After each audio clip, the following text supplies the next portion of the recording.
በሰሜን ወሎ ዞን ሀብሮ ወረዳ የድሬ ሮቃ ቀበሌ ነዋሪዎች አካባቢያቸውን በአሸባሪው የተነጎራሪ ኃይል ያላስደፈሩ ጀግኖች ናቸው።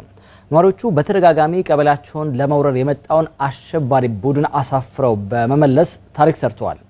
በዚሁ ቀበሌ በድንጋይ 6 ክላሽ መማረክ ከቻሉ ታላቅ ጀብድ ከፈጸሙ ግለሰብ ጋር ዘጋቢያችን ተመስገን አሰፋ ቆይታ አድርጓል። ተከታዩን ዘገባ አሰናድቷል። በሰሜን ወሎ ዞን ሀብሮ ወረዳ የምትገኘው የድሬ ሮቃ ቀበሌ እንደ ሐሰን ከረሙ አይነት ያልተነገረላቸው ብዙ ጀብድ የሰሩ ጀግኖችን በውስጧ ይዛለች። አሸባሪው የተነጎራሪ ቡድን ቀበሌዋን ለመውረር ያለ የሌለ ሰው ኃይሉን ተጠቅሞ ያልሞከረው ነገር አልነበረም። ሆኖም ግን ድሬ ሮቃ ያበቀለቻቸው ከራሳቸው ይልቅ ክብራቸውንና ሀገራቸውን ያስቀደሙ ጀግኖች ቡድኑን አይቀጡ ቅጣት ቀጥተው ቀሪውንም በመጣበት እግሩ መልሰውታል። በዚሁ በድሬ ሮቃ ቀበሌ ታላቅ ጀብዱ ከፈጸሙ ግለሰቦች መካከል አንዱ የሆኑት አቶ ሲራጅ ዲቢላሊ አሸባሪው የተነጎራሪ ኃይል ቀበሌዋን ለመያዝ ሙከራ ሲያደርግ በድንጋይ 6 ክላሽ መማረክ የቻሉ ጀግና አባት ናቸው። መጡብና ተጃመርን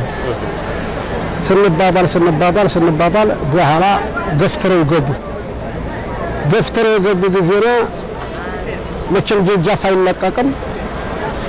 ጀጃፍ ላይ በሚወትም ጂሃዲያን እዛ ቀጥሎ ተማረርነ ገቡ ሄቤት ፈንጅጥሎ ሲመለስ በድንጋይ መታው ወደቀ።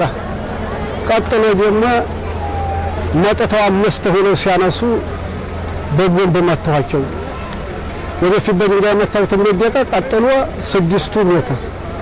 6ቱን ክላሽ አንስቼ ሰጠኋቸው ላላፎቹ ሰጡኝ።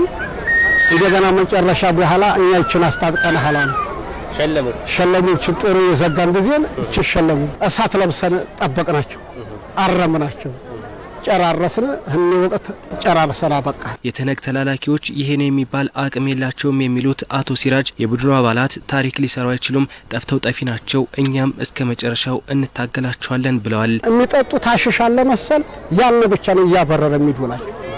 ጠፍተው ጠፊ ናቸው። ግን ህዝቡ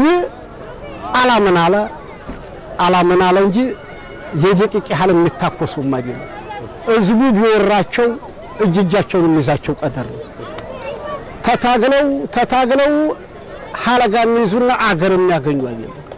ጠፍተው ጠፊ ናቸው እንጂ አቅም የላቸው። የተረፉትን ጨርሰን ሰላም መቀመጥ ብቻ አማራ ላይ ነው እንጂ ምንፈልገው ታርቀን እሳቸው ጋር መኖር አከጀለ አንፈልግም። እሳቸውን ማጥፋት ብቻ።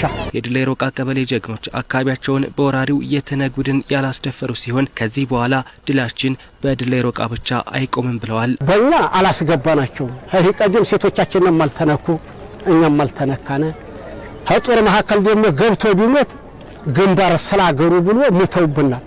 ያን እንደምታውቁት የሞተው ሰው እያመሰገነ ነው ያለነው።